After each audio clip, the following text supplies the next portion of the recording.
From the age of the Republic to the reign of the Empire, the Hutts were consistently the number 2 power in the Star Wars galaxy. For as long as most beings could remember, they'd kept this position not through military force, but through economic domination. The Hutts were gangsters, and they had a knack for worming their way into every aspect of the galactic economy. But believe it or not, the Hutts did maintain military forces.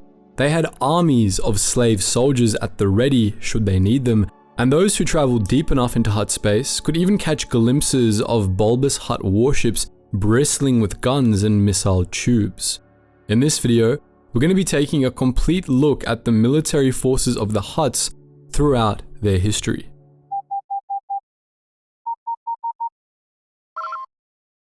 Attention, Sergeant on deck! In ancient times, the Hutts themselves were actually formidable warriors. While a Hutt doing anything strenuous might seem laughable, they were incredibly strong when they kept in shape, having evolved to be ambush hunters capable of swallowing prey whole. In the years after the fall of the Rakatan Infinite Empire, clans of Hutt Warriors used reverse-engineered Rakatan technology to take to the stars, seeking out new worlds to conquer and new peoples to destroy.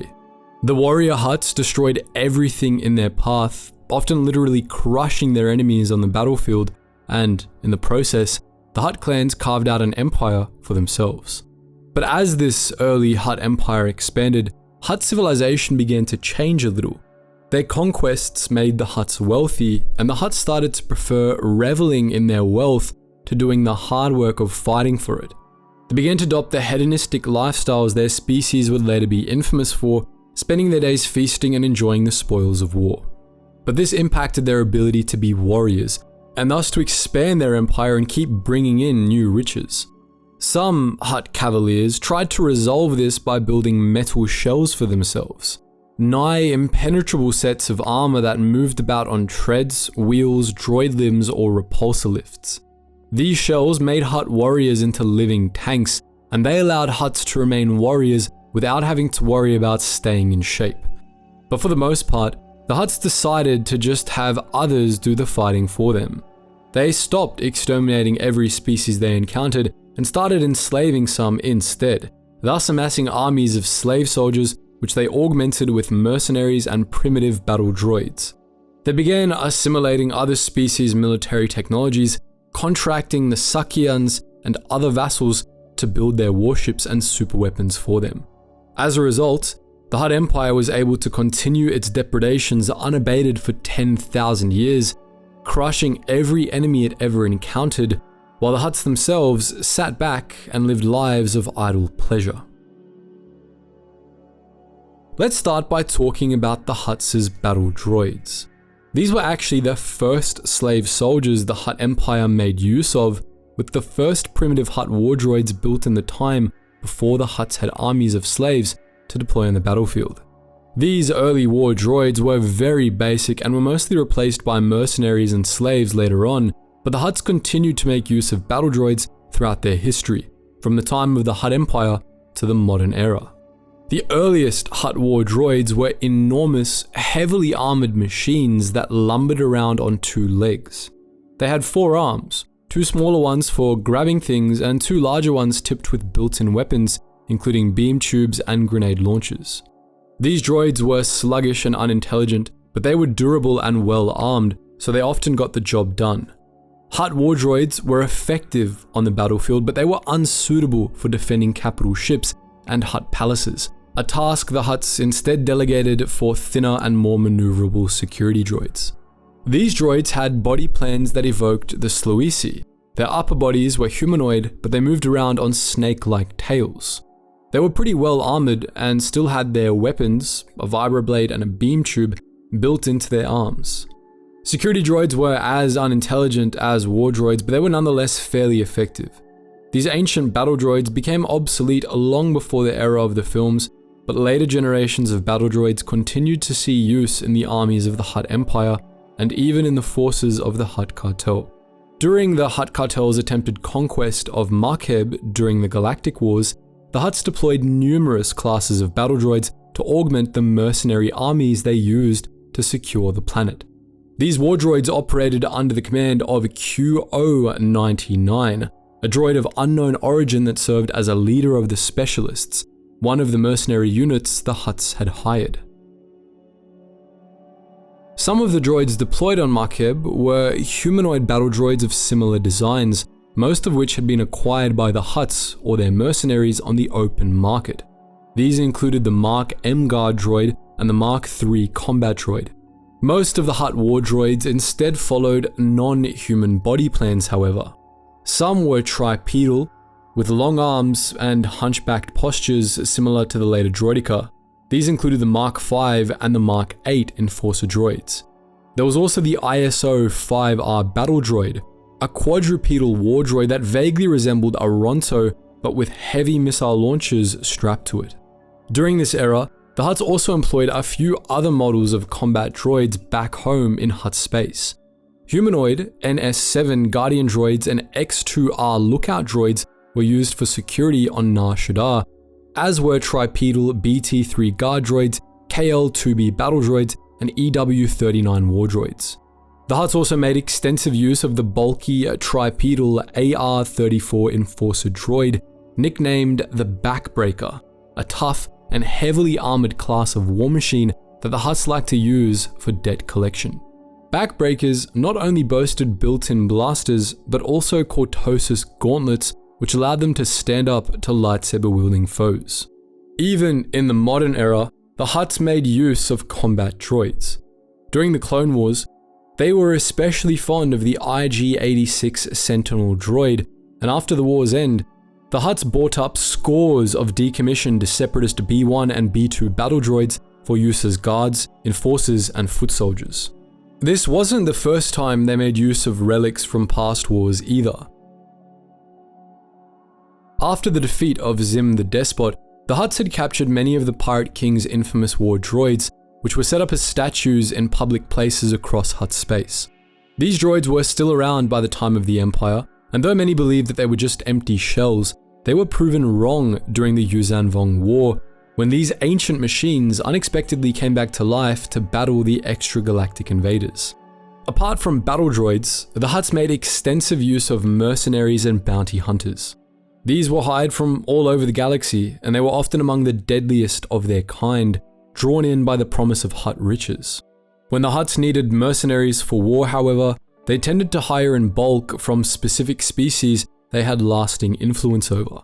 During their ancient wars with Zim the Despot, the Hutts hired Weequay mercenaries in large numbers, which fought alongside Jilruan Flechettas and Cyborian heavy infantry in the Second Battle of Vontor. Mercenaries of these species continued to serve the Hutts well into later eras, especially the Weequays, who the Hutts never truly enslaved, but routinely hired in large numbers for long-term contracts.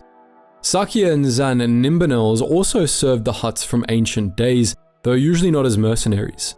Nimbanels had once fought for the Hutts, but shifted to serving other roles in Hutt society, while the Sakyans were too skilled and intelligent for the Hutts to waste them on the open battlefield. As the Hutts' sphere of influence expanded and new sentient species joined the galactic community, the Hutts began making use of mercenaries from many species that came from worlds beyond the borders of Hutt space. Trandoshans, Gran, and Gamorreans were prominent among these, with the Hutts valuing Gamorrean mercenaries in particular for their toughness, as well as how easy they were to manipulate due to their stupidity. For more delicate work, the Hutts often made use of bounty hunters, assassin droids, Sakyan guns for hire, and gank killers. The latter were particularly feared. Hailing from Nar Shaddaa, these furry bipeds cybernetically modify themselves extensively, making their hunters into some of the deadliest in the galaxy. Gank killers were completely remorseless and had no compunctions about killing, which the Hutts valued them highly for. The Hutt clans had whole armies of gank killers on retainer, which they sent after their most troublesome targets. The largest armies of the Hutts, however, were composed of slaves. The Hutts were the most prolific slavers in the galaxy, and the clans had slaves of every species that they used for every imaginable task. Warfare was no exception, and for most of the history of the Hutt Empire, the Hutts' ground armies were primarily composed not of droids, mercenaries, or Hutt cavaliers, but of hordes of poorly armed slave soldiers who were dispatched in endless waves to overwhelm the enemy through sheer numbers. This tradition began during the Zim Wars, during which Cossack the Hutt recruited the species of the Sea-Klata cluster to serve him in the Third Battle of Vontor. Cossack signed a treaty, the Treaty of Vontor, with the legendary warlord Barada and Beg of Klatooine, Representative Dweemuk of Kintan, and the diplomat Cleatu Mutella of Vodran, per the terms of which the entirety of the Klatooinian, Nikto, and Vodran species were sworn to eternal servitude to the Hutts. Each of the three species had been manipulated into this arrangement. The Klatoonians had been promised protection from the Chinese raiders harassing their region of space, while the Vodrans were led to believe the Hutts were gods leading them to a holy war, and the Niktos were convinced to sign after the Hutts liberated Kintan from the tyrannical rule of the cult of Mdweshu. Regardless of the means, the result was the same. The Hutts had enslaved 3 entire species for all time. All 3 of those species produced tough and capable warriors, which the Hutts made extensive use of over the course of the next 25,000 years. These slave armies played a decisive role in the ultimate defeat of Zim the Despot in the Third Battle of Vontor, in which Zim's legion of war robots were overwhelmed by vast hordes of Nikto warriors, Vodran conscripts, and Klatoonian berserkers, assisted by Weequay mercenaries. Individually, these slave soldiers were ill-equipped and hopelessly outmatched by the war droids, but the Hutts simply hyped them all up on spice and hurled them into the fray until the last of Zim's troops had been destroyed. The Hutts continued to use these tactics for millennia to come. The equipment of the slave soldiers steadily improved as technology advanced, but little else changed. Even after the fall of the Hutt Empire, the Klatoonians, Nikto, and Vodrans continued to serve the Hutt cartel as guards, enforcers, and soldiers, appearing across Hutt space and wherever else the Hutts had influence. Other species were enslaved by the Hutts as well, but the 3 species bound by the Treaty of Vontor continued to be the Hutts' main soldiers and enforcers, since all of them were naturally tough and made more capable soldiers than, for example, the Toydarians or the Vipid. Though the Hutts stopped using military force to secure their interests after the end of the Hutt Empire, they were still able to quickly raise vast slave armies to defend Hutt space if they ever needed to. During the days of the Hutt Empire, the Hutts' great slave armies were augmented by a vast fleet of battleships. Very few details about these warships are known, apart from a few class names, but for 10,000 years, they were the most feared weapons of the Hutts, destroying enemy ships and bombarding colonies from orbit from the Zim Wars to the frontier wars of the Republic's Indecta era. From very early on, the Hutts made use of Butt-Hill starfighters, agile fighter craft whose first known deployment was in the First Battle of Vontor. That would make these a very early example of starfighters, which didn't become mainstream in naval warfare until after the fall of the Hutt Empire. They were supported by fleets of Tarada cruisers and war yachts, which were small by modern standards, but roughly equivalent to the capital ships fielded by Zim the Despot. These ships were usually armed with banks of missiles and primitive energy weapons, but some were equipped with much heavier weapons, which the Hutts used to sterilize rebellious planets. These included fission bombs and a wide variety of biological and chemical weapons, and they were supplemented by the Hutt Empire's greatest weapons of all.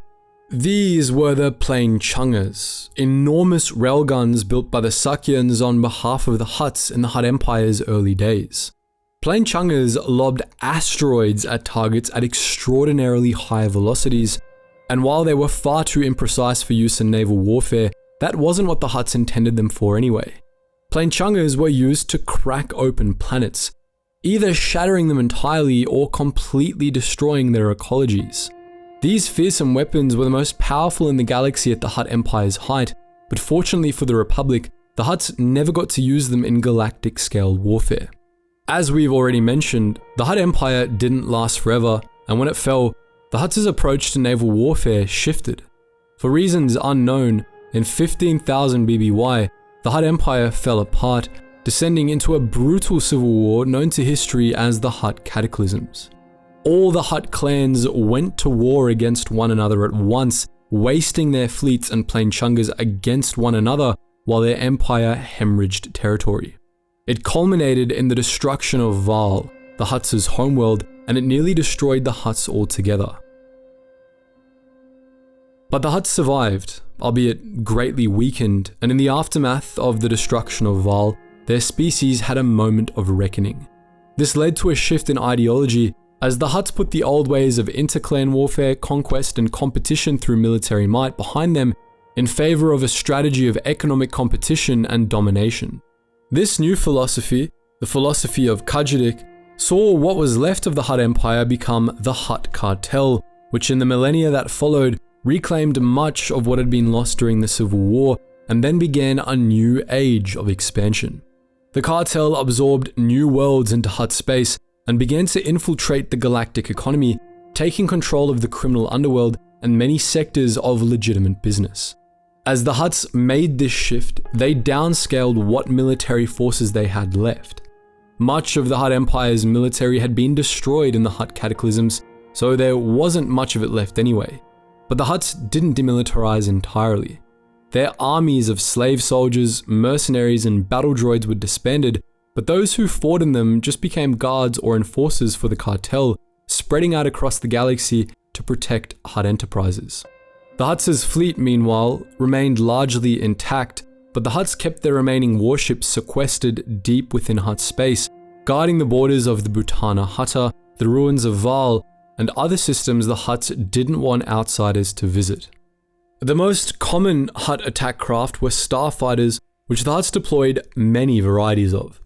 The Hutts used a lot of common starfighter models that were widely available across the galaxy, like the Z-95 Headhunter and Cloak-shaped fighter, as well as decommissioned military craft such as Y-Wings. However, they also had several craft of their own design, most of which were manufactured by the Mandalorian company Mandal Motors. The most common Hutt starfighter was the Mandal Motors M3A Sikh fighter, a small, fast, and highly maneuverable interceptor. Lightly armed and propelled by a single ion engine, the Sikh was compact, bare bones, and cheap. Each Sikh fighter was operated by a single pilot who sat in a spherical cockpit at the front of the craft, in front of its main engine and flanked by two back-swept wings. It was hyperdrive equipped, allowing squadrons of these fighters to be dispatched independently for patrol missions, but Sikh fighters were best supported by tougher craft as they couldn't take much fire and were only lightly armed.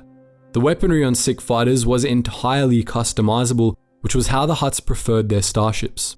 They could carry twin light laser cannons, twin light ion cannons, a proton torpedo launcher, or a concussion missile launcher. Mandal Motors also produced two heavier starfighter classes for the Hutts, which were much less common. The first was the G1M4C Dune Lizard fighter, which was considered a medium fighter. This snub fighter was slightly larger than the Sikh and followed a roughly similar design, with engines mounted aft between two wings, just aft of the cockpit.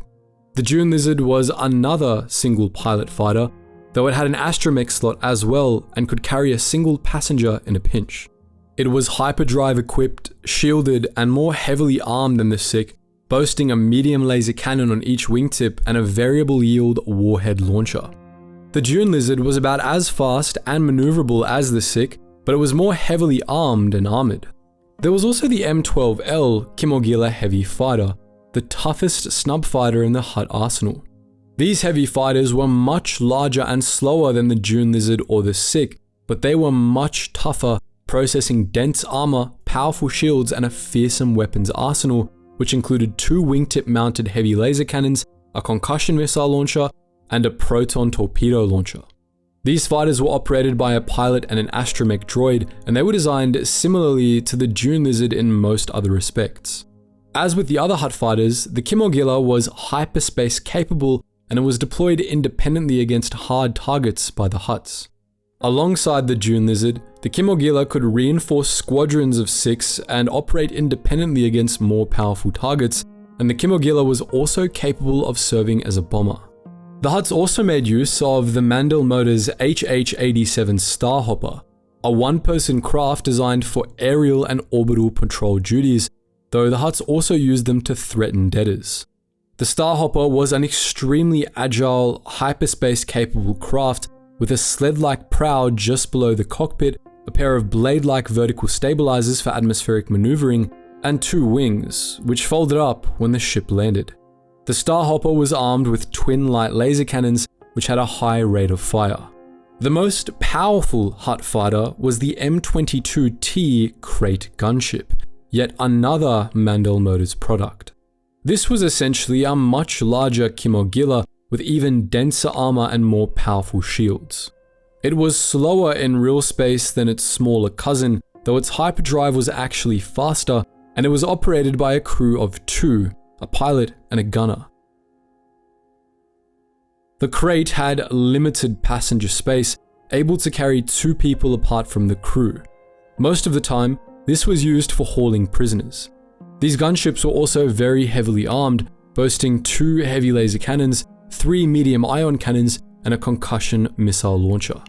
The Crate gunship was personally commissioned by Jabba the Hutt as a gift for his top lieutenants, and they were only piloted by the best and brightest of the Hutt cartel's enforcers. Occasionally, the Hutts encountered enemies that their fighters were insufficient to deal with, and it was then that they would deploy their warships.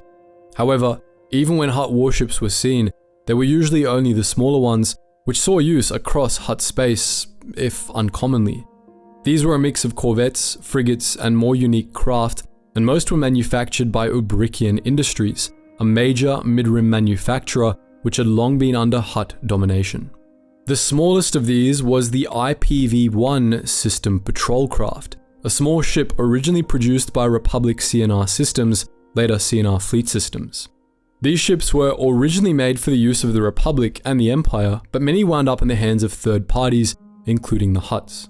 System patrol craft were small warships that weren't equipped with hyperdrives, intended only for operation within a single system. The IPV-1 in particular was only 120 meters in length, with a crew of 12 and space for only 12 passengers and 200 tons of cargo. These ships were fast and maneuverable, well armored and shielded, and for such small vessels, they were pretty well armed, sporting 4 turbolaser turrets and a variable yield warhead launcher. The Hutts used system patrol craft in much the same way as the Republic and Empire did.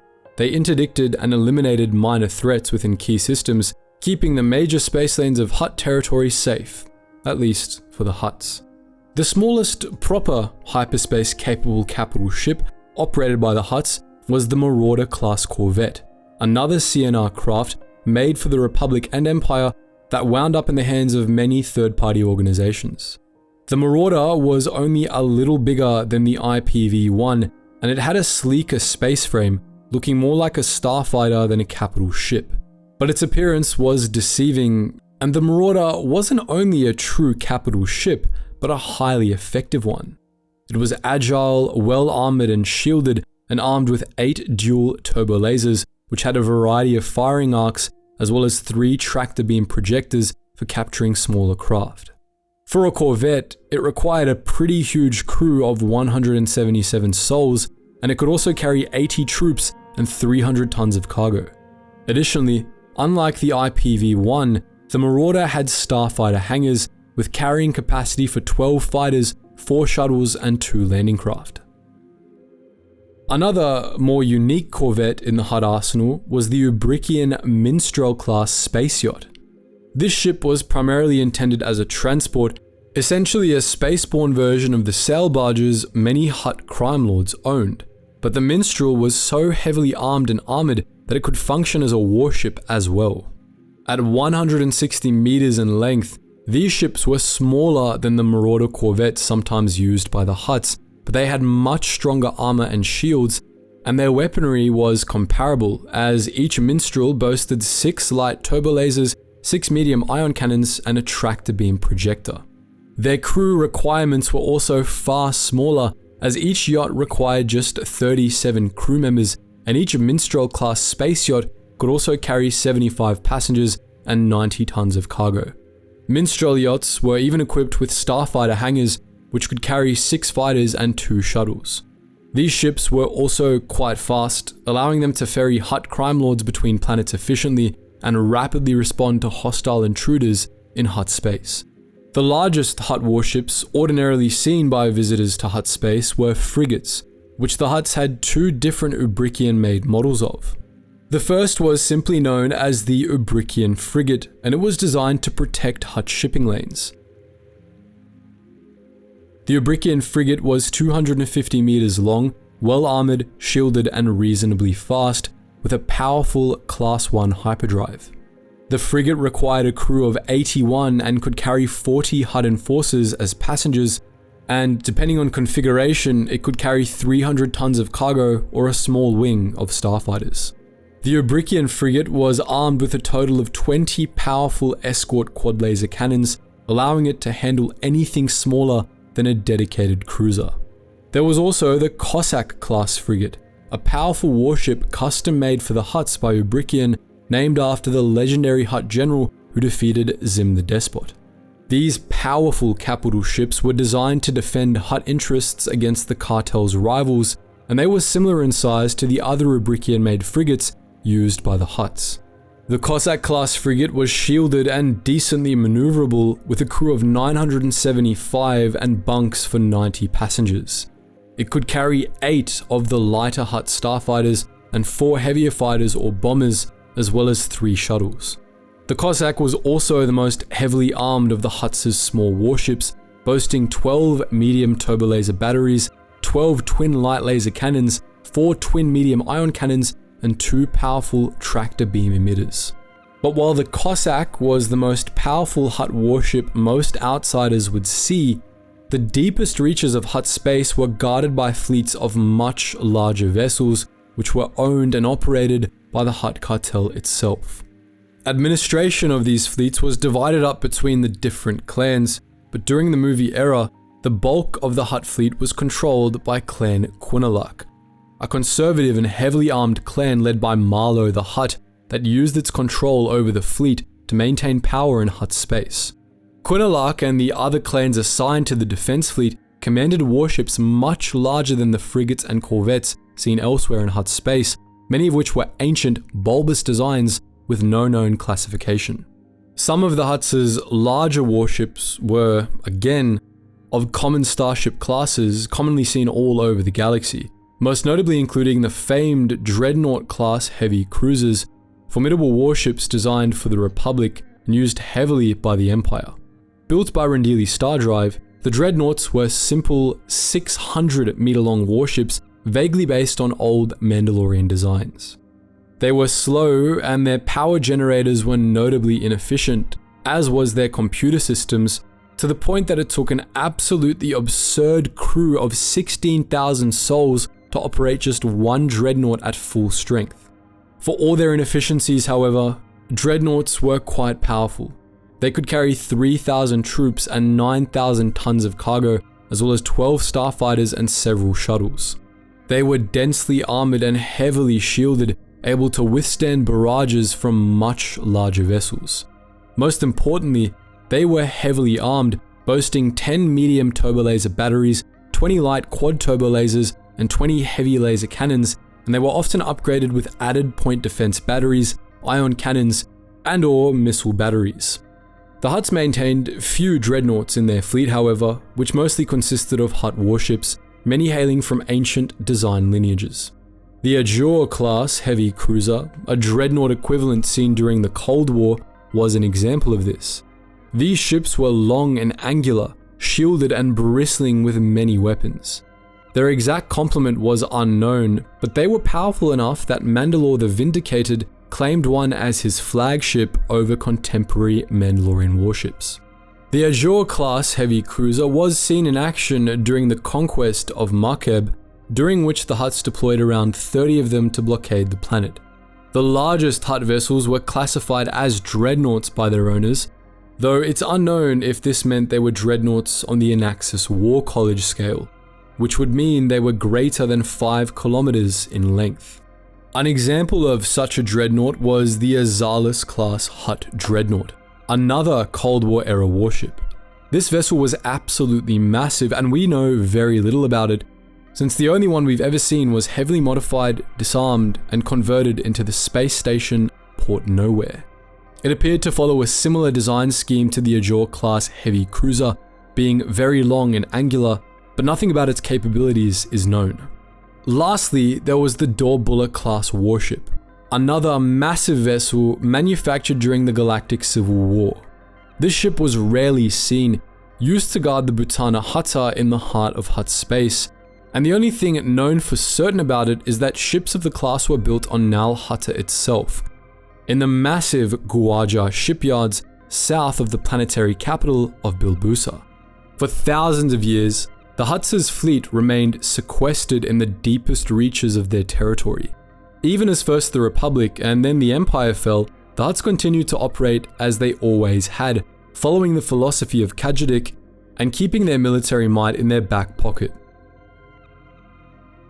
But after the end of the Galactic Civil War, the Hutts would finally be met with an enemy that the Khajidik philosophy could not protect them from, the Yuuzhan Vong. When the Vong invaded the galaxy, the Hutts attempted to bargain with them.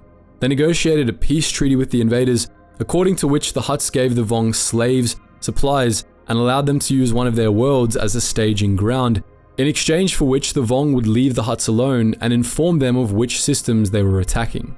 But the Hutts, as always, weren't keen to pick sides, and some Hutts secretly told the New Republic which systems the Vong were targeting, which led to a disastrous defeat for the invaders at Fondor. When the Vong learned of this, they were livid, as they saw this as a deliberate act of treachery rather than usual Hutt double-dealing. Consequently, the Yuuzhan Vong decided to make an example of Hutt space.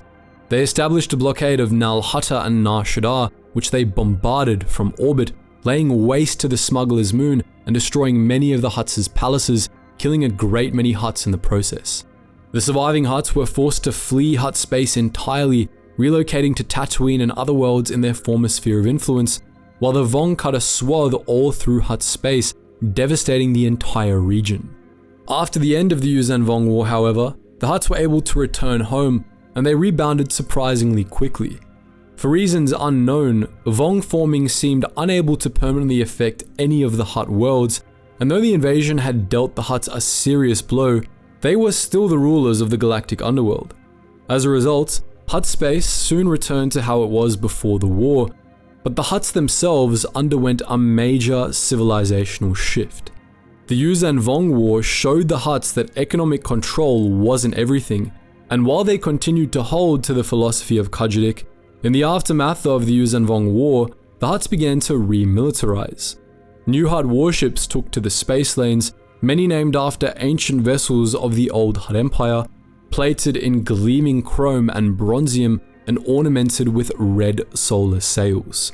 These vessels became a common sight in Hutt space, and in the Second Galactic Civil War, the Hutts even deployed them on the battlefield, where they proved to be incredibly powerful. The Hutts' new fleet included fast, well-armed Batil gunships, which were elongated and featured sails on a set of forward antennae. These saw action at Balmorra and Kuat.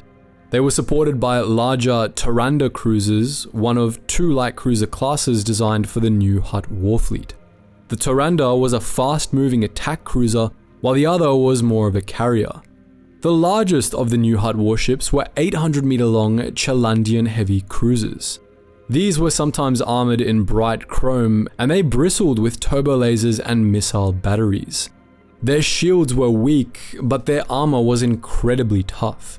These were the new flagships of the Hutt fleet, and the Hutts jealously guarded the secrets of their construction. Chalandians were equipped with self-destruct mechanisms that would be activated to prevent them from being captured or to prevent stricken ships from being studied by the enemy. All told, the new Hutt fleet marked the start of a new age for the Hutts, to the anxiety of the greater galaxy. So that's our look at the military forces used by the Hutts throughout their history. But what do you think? Would you like to see more Hutt content in the future? What's your favorite Hutt starship design and period of Hutt history? Let us know all that and more in the comment section below. And as always guys, thank you so much for watching, and I hope to see you in the next video.